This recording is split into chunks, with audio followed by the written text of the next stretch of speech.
오늘은 날씨가 화창하고 그래서 카메라를 들고 야외에 나와서 영상을 찍고 있습니다. 이따가 영상이 끝나고 스튜디오에 돌아가서 또 컴퓨터를 가지고 여러분들하고 잠시 또 만나 뵙기로 하고, 먼저 오늘 얘기할 주제는 무엇이냐, 비자에 대해서 한번 말씀을 드리려고 그래요.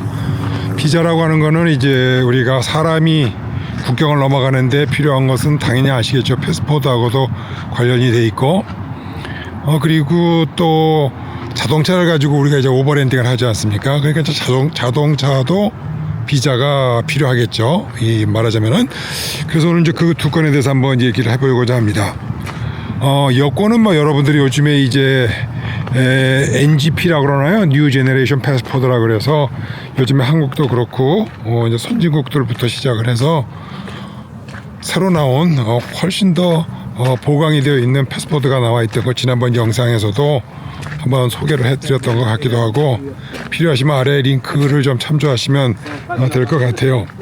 자, 그럼 이제 여권을 받았으면은 대개 이제 여권은 이제 10년 주는 데도 있고 뭐 4년 주는 데도 있고 나라마다 다르지만은 한국은 아마 10년이 아닐까 생각이 드네요. 자, 그러면은 비자를 받아야 돼요. 제일 이제 우리가 이해하기 쉬운 게 이제 무비자다. 무비자라고 하는 건 뭐냐면은 대사관에 가서 비자 스탬프나 비자 스티커를 받지 않아도 되는 그냥 여권만 들고 들어갈 수 있는 거를 그야말로 무비자라고 하죠. 또 그와 또 조금 비싸긴 하지만 여권을 들고 공항이나 또는 이제 자동차를 가지고 국경을 넘어서 상대국에 들어갈 때 그 상대국 그 국경 검문소에서 받는 도착 비자라는 게 있어요. 그러니까 미리 대사관에 가지 않아도 비자를 받을 수가 있겠죠. 그러니까 이것도 사실은 비자를 받는 거예요. 그냥 풀패스가 아니야. 그래서 도착 비자도 가게 되면은 비자 피를 내야 됩니다. 그리고 혹간 우리가 뭐라 그럴까요? 그 이제 퇴출을 당할 수도 있겠죠. 입국 거부가 당할 수도 있고, 그것도 이제 무비자도 마찬가지예요. 어쨌든 이제 도착 비자는 국경이나 공항에 도착을 해서 받는 비자고, 당연히 수수료를 또 일부 납부를 해야 됩니다.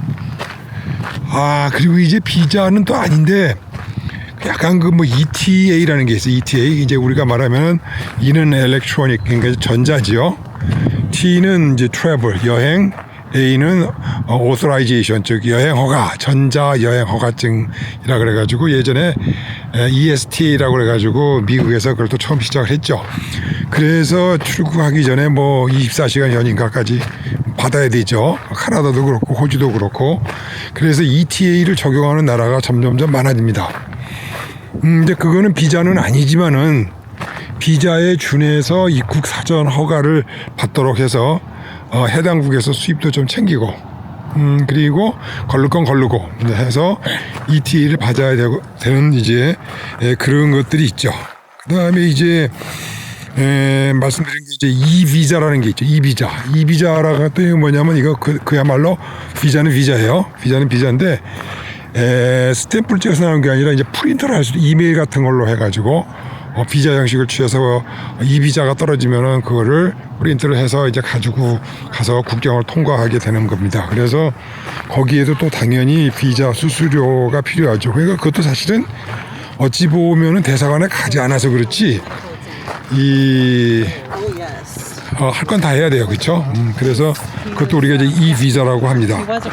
그 다음에 이제 약간의 좀 변칙적인 또 방법이긴 한데 이제 관광 카드라는 거를 해요. 뭐 베트남에서도 하든가, 그리고 멕시코 같은 데에서도 미국이 무비자로 들어갈 수는 있긴 한데 또 관광세를 이제 뭐 그 목적으로 해가지고 관광 카드 뭐 이런 걸 팝니다. 그래서 그걸 또 사가지고 또 가야 되니까 뭐 이래저래 각국의 그 수입세원을 위해서 여러 가지 다양한 형태의 이 비자 형태들이 있습니다. 그래서 이제 우리가 말할 때는 이제 정리를 하면은 여권 플러스 아무 스탬프 찍지 않고 여권만 들고 들어가는 무비자, 그 다음에 인터넷을 통해서 종이에다가 비자를 받는 이비자, 그리고 공항이나 국경에 도착을 해서 받는 도착 비자, 그리고 사전 여행 허가를 받는 ETA, 그리고 관광세 같은 거를 이제 목표로 해가지고 관광 카드 같은 거를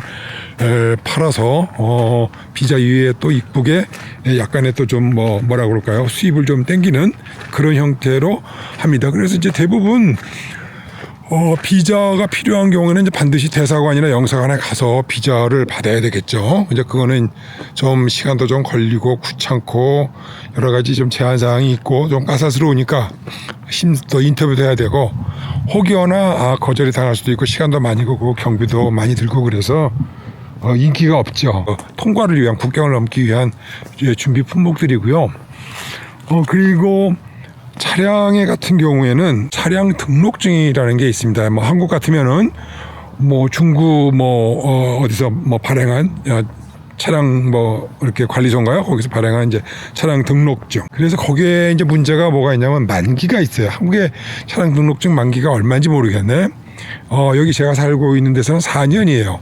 그러니까 한 번에 4년에 한 번씩 차량 등록을 갱신을 하는데 거기에 유효 날짜가 있죠.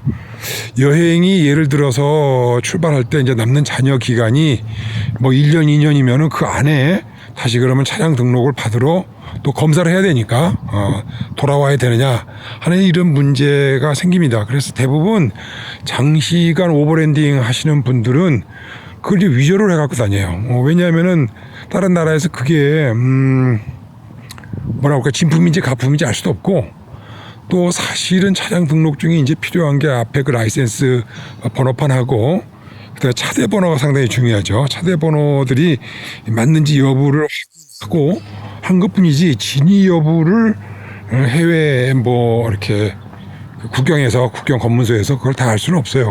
차량 그 등록증이라고 그러나요? 소유권 그 원본을 이제 가지고 가셔서 요구하는 데도 있고 요구하지 않은 데도 있고 그렇습니다. 그거는 이제 왜 그러느냐면은 예를 들어서 멕시코 같은 데는 예전에 미국에서 렌트카를 가지고 와가지고 멕시코에다 팔아쳐먹고 그냥 도망가 버려요. 그러니까 이제 이게 렌트카인지 아닌지를 또 확인하기 위해서 또 차량 등록증 원부를 꼭 이렇게 확인하는 그런 국경도 있고 그렇습니다. 그러니까 이것도 이제 가지고 가야 되겠죠. 그리고 당연히 또 운전면허증이 있어야 될 것 같아요. 운전면허증은 요즘에 다행히 한국 같은 경우로는 이제 후면에 영어로 되어 있는 운전면허증이 있으니까 가지고 오시면 될 것 같아요. 그리고 이제 운전 대부분의 이제 운전면허증 플라스틱 카드로 되어 있기 때문에 위헌하기가 그렇게 쉽지가 않습니다. 다행히 제가 있는 이 오레곤주는 한번 발행에 8년이에요. 아마 한국은 10년일 것 같고 65세가 넘으면 5년, 70세 넘으면 3년 이렇게 하던가요? 하여튼 나이가 먹으면 먹을수록 운전 운전면허 유효 기간이 짧기 때문에 장기간 해외여행을 면연하실 분들은 이거 고려를 좀 하시고 오셔야 될 것 같아요. 그리고 이제 우리가 한국에서 보면은 국제면허증이 필요하지 않느냐 하는데 실상은 북미권 그리고 웬만한 나라에서는 국제면허증을 보자는 데가 거의 없습니다. 그러니까 그럼에도 불구하고 예전에 제네바 컨벤션에 의해서 국제면허증을 가지고 다니는 게 좋긴 한데 가격은 그렇게 비싸지 않습니다. 하지만 문제가 유효기간이 1년이기 때문에 여행 중에 써야 될 때 또 이게 유효기간하고도 신경을 써야 되고 그래요. 다행히 미국에서는 제3자가 그거를 또 다시 새롭게 $25를 주면은 연장을 하거나 새롭게 발급을 해서 우편으로 보내줄 수는 있어요. 한국은 어떤지 모르겠습니다. 그래서 한번 국제면허증도 한번 확인을 해보셔야 될 것 같은 생각이 들어요. 웹사이트에 보게 되면은 한국 운전면허증을 인정해 주는데 안 인정해 주는데 미국에도 주마다 좀 다르다 그러는데 미국에서는 제가 아는 바로는 국제면허증 자체가 보통 일반 경찰들이 몰라요.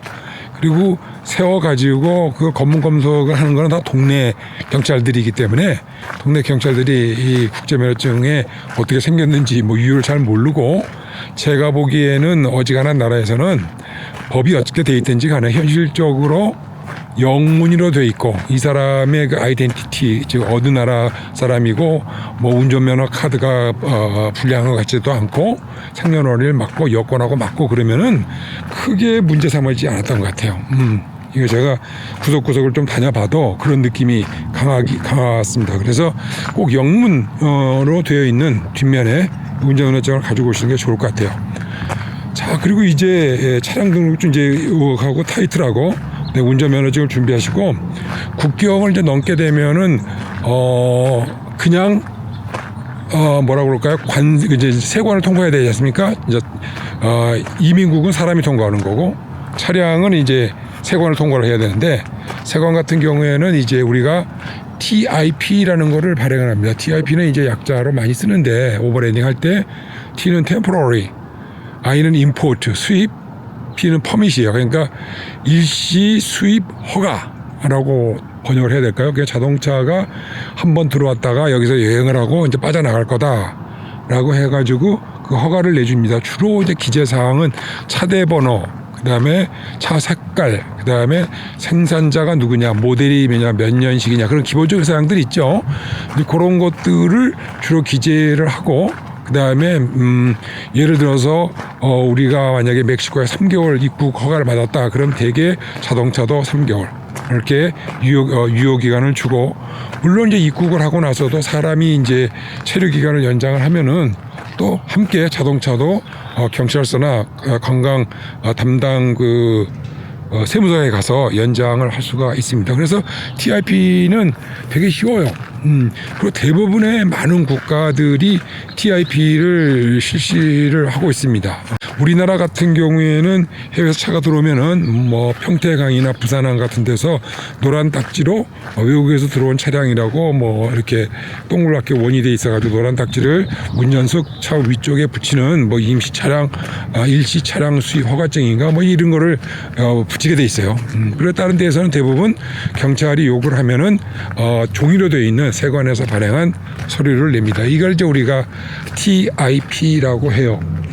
그런데 이제 몇 개국에서는 즉 주로 이제 아프리카하고 중동하고 이제 인도를 거쳐서 인도네시아까지 요 근처에 있는 나라들은 CDP라는 거를 또 요구를 해요. 그 CDP는 뭐냐면은 까르네 드 파사지라고 하는 이제 뭐 불란서 말로 통행 허가증, 뭐 통행 담보증 뭐 이렇게 해야 되는가 번역 어떻게 해야 될지 모르겠는데 이게 이제 뭐 하는 물건이냐 하면은 말하자면 이제 자동차를 가지고 자기 나라에 들어와서 팔아먹고 도망갈 수도 있고 이러기 때문에 또 이제 우리가 여행하다 보면 한국에 집에 빨리 가야 되는데 차를 가지고 또 가자니 비용이 많이 들고 그러니까 뭐 이렇게 외국 차를 갖다가 자국에다가 팔아먹는다 이런 것들을 방지하기 위해서 담보금을 내게 돼 있어요. 그래서 이제 그것들을 담보금 설정을 해서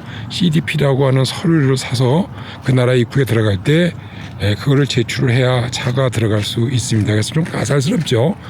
그리고 담보금 자체도 굉장히 비싸고 문제는 또 1년 유효 기간이고 거기다가 연장은 가능한데 또 상당한 금액이고 그것도 연장해주는 비용도 상당히 세고 그리고 그 모든 담보금을 자동차의 출발 지점 말하자면은 서울이다. 서울에서 출발을 해가지고 아프리카를 갔으면은 그 1년에 못 갔다 오지 않습니까? 그러면 몇 번 연장을 또 해야 되고 거기에다가 한국에 돌아와서 찾아야 되니까 상당히 이 CDP라고 하는 문서가 오버랜딩 하는데 큰 제약사항이고 그렇습니다. 가장 노토리어스하게 뭐랄까 악평이 높은 나라가 이집트가 아닌가 생각이 들어요. 나중에 이 CDP에 대해서는 한번 다시 부록 영상으로 나중에 한번 다 끝나고 시리즈 끝나고 한번 다시 기획을 해볼까 생각 중에 있습니다. 자, 그 다음에 이제 자동차를 갖고 들어가면 자동차 보험을 내야 돼요. 뭐 유럽 같은 경우는 그린 카드를 산다든지 하지만은 이제 개별 국가에서는 제가 보기에는 자동차가 이제 그 국경을 넘을 때 보험증을 발행하는 나라도 있고 국경에서 살 수 있는 나라도 있고 없는 나라도 있고 그래요. 그리고 대부분 좀 느슨해요. 그리고 또 비싸지가 않아요. 대개 뭐 자국에서 이 남미 같은 경우나 북미 같은 경우에 보면은 약간 뭐 물론 카나다는 좀 비쌉니다만은 북미 쪽은 좀 비쌉니다만은 남미 쪽에는 대개 10불 내외 선이니까 큰 부담이 없지 않나 이런 생각이 듭니다. 자, 그리고 이제 이 자동차를 또 갖고 다니면은 육로로만 다니는 게 아니고 예를 들어서 저 같은 경우 이제 미국에서 사이베리아를 통해 가지고 유럽을 지금 갈약 같으면 여기에서 미국에서 이제 한국 평택항이나 부산항이나 인천항으로 자동차를 해상 육로로 보내야 되겠죠. 이럴 때는 그 뭡니까 그 정식적인 통관과 모든 통관 절차를 정식적으로 해요, 법대로. 하지만 이제 육로를 건너거나 또는 페리를 타고 갈 때는 굉장히 그 간이 형식으로 세관 통과를 합니다. 그래서 그 점 이해하시고 해상으로 갈 수 있는 방법으로는 간단한 뭐 한국과 뭐 일본 뭐 몇 시간 가는 거 정도는 페리, 뭐 브라질 고스톱 간다, 뭐 페리 정도가 왔다 갔다 하고요. 그 다음에 이제 컨테이너나 저 큰 그 박스 알지 않습니까? 40피트나 20피트 컨테이너에서 여기서 보내거나 아로라 그러죠. 롤 아웃 롤인 그래가지고 뭐 롤러 방식인가 그렇습니다. 그래서 그거는 이제 그 우리가 자동차 현대자동차나 기아자동차 수출할 때 자동차들 쫙 많이 들어가는 큰 또 자동차만 전용으로 배송하는 차들 있지 않습니까? 이제 그런 데에 롤러선에 이제 실어서 보내는 방법이 좀 있고 그렇죠. 그래서 여러 가지 이제 이 차량에 대해서 가만히 보게 되면은 사람이 이 통관을 하는 거는 뭐 그렇게 어렵지가 않아요. 이게 또 물론 이제 당연히 좀 애로사항이 있긴 합니다만 정치적인 문제가 좀 많이 걸리죠. 사람들이 예를 들어서 요즘에 뭐 러시아가 전쟁 중이다. 또 우리나라하고 점점점 사이가 안 좋아지기 전에 언제 또 입국에 까살스러운 또 제한이 걸릴 수도 있고 그런 나라가 많아요. 또 얼마 전에는 또 우리가 쿠바하고 수교를 했기 때문에 또 이제 쿠바 들어갈 수 있지만은 미국 여권으로는 아직도 가서 대사관 가서 비자 받고 또 그래야 된답니다. 뭐 예를 들어서 베네수엘라 같은 경우도 한국 여권은 들어갈 수 있지만 미국 여권은 또 비자 받고 자칫 잘못하면 또 스파이로 또 몰리기도 하고 저 같은 경우가 좀 경험을 해봤습니다만은 또는 잘 지내다가 브라질 같은 경우는 무비자로 들어가다가 또 갑자기 비자를 받게 또 만들어 놓는 경우도 있고 미국 여권도 그래서 이거는 상당히 정치적인 변동사항이 많기 때문에 그렇지만 사실은 이제 차량을 가지고 해외를 가게 되면은 굉장히 이점이 많지만은 그 중에 가장 큰 이점은 뭐냐면은 가고 싶은 데 가고 그리고 이 경비를 많이 이제 절약을 할 수 있다는 거예요. 하지만 지금과 같이 국경을 넘어서 그 나라마다 들어갈 때마다 여러 가지 차량에 대한 수입과 그다음에 출국이 얼마나 원활하느냐에 따라서 이게 차가 가지고 다니는 게 상당히 이제 골치 아플 수도 있고 그렇습니다. 그래서 좋은 점이 있으면 당연히 이제 나쁜 점도 있고 그러겠죠. 자, 그래서 이제 중간 정리를 하게 되면은 사람들은 이제 패스포드와 비자를 받아야 되고요.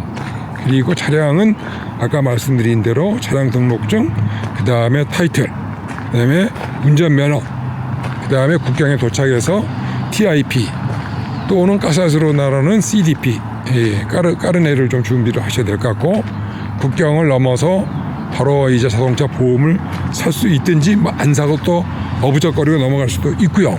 그리고 해상 운송로를 통해서 갈 때는 상당히 이제 많은 비용을 좀 지출을 할 거를 각오를 해야 되고 또 수출할 때도 지연이 되고 또 수입을 해서도 지연이 되기 때문에 통상 열흘에서 보름 정도 일정 자체가 훨씬 더 많이 더 지체가 될 수도 있고 그렇습니다. 그래서 대륙에서 대륙을 건너갈 때 그런 점들이 좀 있죠. 자, 그러면 이제 우리가 한번 여권에 대해서 조금 더 생각을 좀 해볼게요. 뭐 우리나라가 여러분들이 많이 들었을 거예요. 여권 파워라고 그래가지고 요즘에는 뭐라고 그래, 뭐 2등이라고 그러나? 뭐 2위라고 그렇게 얘기를 해서 193개국에 뭐 무비자로 갈 수 있다라고 해가지고 헨리 여권 인덱스에서 뭐 발표를 하는데 제가 보기엔 좀 약간 뻥이 좀 심하고 그래요. 거기 가서 웹사이트에 가서 보시면은 실제적으로 여러 그룹을 져가지고 1등 그룹 몇 개, 2등 그룹 몇 개 해가지고 돼 있는데 그거를 어떻게 선정을 했는지에 대한 그거 없고 그냥 193개국을 무비자로 갈 수 있다. 아까도 말씀드렸지만은 무비자라고 하는 것은 대사관을 통하지 않고 이비자라든지 그다음에 도착 비자 같은 거 없이 들어갈 수 있는 나라를 얘기를 하는데 사실은 그렇지 않습니다. 그러니까 193개 안에는 이비자도 받든지 도착 비자도 받든지 또는 그냥 무비자로 들어갈 수 있든지 하는 국가를 모조리 모아가지고 그렇게 한 것 같아요. 그리고 어떻게 193개국을 무비자로 갈 수 있다라고 클레임을 했는지에 대한 아무런 근거가 웹사이트에 없습니다. 그래서 조금 신뢰도가 떨어져요. 하지만 이제 우리나라가 2위로 나와 있기 때문에 약간 좀 국뽕이라고 그러나요? 거기 좀 차가지고 헨리 인덱스 쓰기는 거를 좀 좋아하지만은 실질적으로 공개적인 기관에서 할 수 있는 게 이제 어디냐면 패스포드인덱스.org라고 하는 그 기관에서 공식 기관에서 조사해서 이렇게 그 순위를 매겨놓은 바에 의학 같으면은 우리나라는 전체적인 그룹으로 봤을 때는 여권 순위 5. 그리고 실질적인 이제 나라의 순서로 봤을 때에는 약 23위 정도의 여권 파워를 가지고 있습니다. 그래서 이제 우리나라가 보게 되면은 무비자로 들어갈 수 있는 나라가 126개국.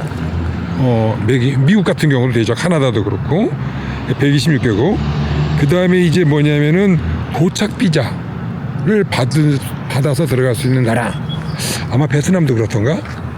그래서 이제 나라에 도착을 하면 거기서 이제 항구에서 돈을 주고 비자를 받거나 그랬습니다. 볼리비아 같은 경우도 아마 도착 비자가 그래요. 그래서 그런 나라가 48개국입니다. 그러니까 다 합치면 174개국이죠. 근데 이제 이게 헨리에서 193개국은 어디에서 나온 근거인지 모르겠어. 아마 뭐 홍콩이라든지 괌이라든지 그 테리토리들이 있죠. 우리가 말하면 국가는 아니고 테리토리까지 다 합친 것 같아. 내 느낌에는. 근데 근거는 없어. 그렇지만 이제 패스포드인덱스.org에 가서 보게 되면은 우리나라가 이제 무비자 126개, 그리고 도착 비자가 48개국, 총 174개국이고, 그리고 이제 24개국을 대사관에 가서 영사관에 가서 비자를 받아가지고 들어갈 수 있는 나라입니다. 자, 그렇게 이제 해서 아무래도 프리 비자가 좀 많은 게 좋죠. 도착 비자보다. 그래서 나라보다 이렇게 이제 순위를 매기다 보면은 현재 우리나라는 23위에 있고요. 제 1등 국가에는 아랍에미레이트가 현재 제 1등으로 단독 1등으로 지금 올라와 있습니다. 자, 스튜디오에 가가지고 아랍에미레이트하고 그 다음에 한국하고 한번 미국하고 어떠한 그 여권에 있는지 상당히 여러분들이 이제 국경을 넘어 다니실 때 실질적으로 좋은 자료가 될 것 같아서 일단 한번 스튜디오에서 말씀을 드리기로 하죠. 자, 그 다음에 이제 국경을 넘어 다닐 때 이제 유럽 쪽에 가시는 분들이 있잖아요. 유럽 쪽에 자 블라디보스토크를 해가지고 몽골을 좀 거쳐 보시든지 해가지고 뭐 민스크로 해서 저기 어디야 모스크바 해서 뭐 이렇게 이제 그 다음에 이제 들어갈 나라가 어디냐면은 서쪽에가 바로 이제 발트 3국하고 위에는 이제 스웨덴, 핀란드 뭐 이렇죠. 노르웨이 거기 그 지역이고 또 조금 밑으로 내려가면은 뭐 체코라든지 폴란드라든지 그쪽으로 들어가야 됩니다. 거기 그 지역이 전부 다 쉔겐 지역이라고 그러죠. 쉔겐 협약 국가들이기 때문에 거기는 이제 비자 프리 패스 구역이죠. 그 26개국이. 그리고 이제 조만간 그리스 쪽에 있는 에게인가 거기가 지중해 저 말미에 있는 사이프러스 하고 그 다음에 그리스 위쪽에 있는 불가리아하고 로마니아 쪽이 이제 곧 아마 쉔겐 지역에 가입이 돼가지고 총 29개국으로 아마 이제 곧 늘어날 것 같아요. 그 왜 그렇게 중요하냐면은 그 나라를 쉔겐 그 지역을 들어 서유럽이나 중부 유럽 쪽을 들어가려면은 3개월밖에 체류를 할 수가 없어요. 90일인데 그냥 3개월이야 치고 그리고 3개월 밖에 나와 있어야 됩니다. 그리고 또 다시 3개월 또 들어갔다가 또 나와야 돼요. 이러다 보니까 그 유럽을 단순히 서부에 있는 그 29개국, 26개국을 3개월 안에 다 본다는 것은 이제 운전만 하고 다닌다는 얘기겠죠. 그러니까 되게 시간이 짧아요. 그래서 쉔겐 지역에 들어왔다가 다시 영국이나 아일랜드로 빠져나가서 또 영국이나 아일랜드 또 3개월 또 있을 만한 게 못 되지 않습니까? 그렇기 때문에 여러분들이 다시 동부 러시아나 벨라루스 쪽이나 또는 크로아티아인가 이쪽 남쪽으로 내려와서 또 3개월을 머물고 또 들어가지 않는 이상에는 상당히 이 유럽 여행을 자동차 갖고 하는 게 참 만만치가 않습니다. 그래서 이제 쉥겐에 들락날락거리는 것은 무비자지만은 거기서는 좀 상당히 좀 주의를 해야 돼요. 거기 아주 전 지역이 그룹으로 뭉쳐가지고 외국 여행하시는 분들, 자동차로 여행하시는 분들에게 그렇게 호의지가 않기 때문에 그렇습니다. 그래서 이런 부분들을 특별히 이제 비자, 여권, 그리고 출입국, 그리고 자동차에 대해서 개관을 좀 말씀을 드렸습니다.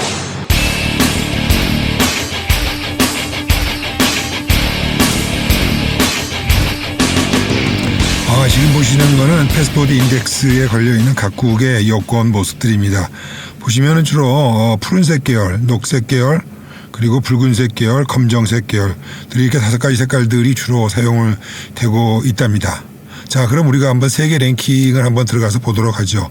글로벌하게. 자, 여기 보시게 되면은 1위 국가로는 유나이티드 아랍에미레이트 179개국으로 134개국을 프리비자, 그리고 45개국이 도착 비자, 그리고 19개국에서 비자를 요구하고 있어서 인덱스에서 가장 상위를 좀 차지하고 있네요. 그리고 이제 2번 그룹에는 다 177점인데 여기가 이제 우선권을 두는 이유는 비자 프리를 먼저 앞세우고요. 그래서 프랑스가 저머니보다 약 1개국에서 앞서 있어서 2등을 실질적으로 2등을 좀 차지하고 있네요.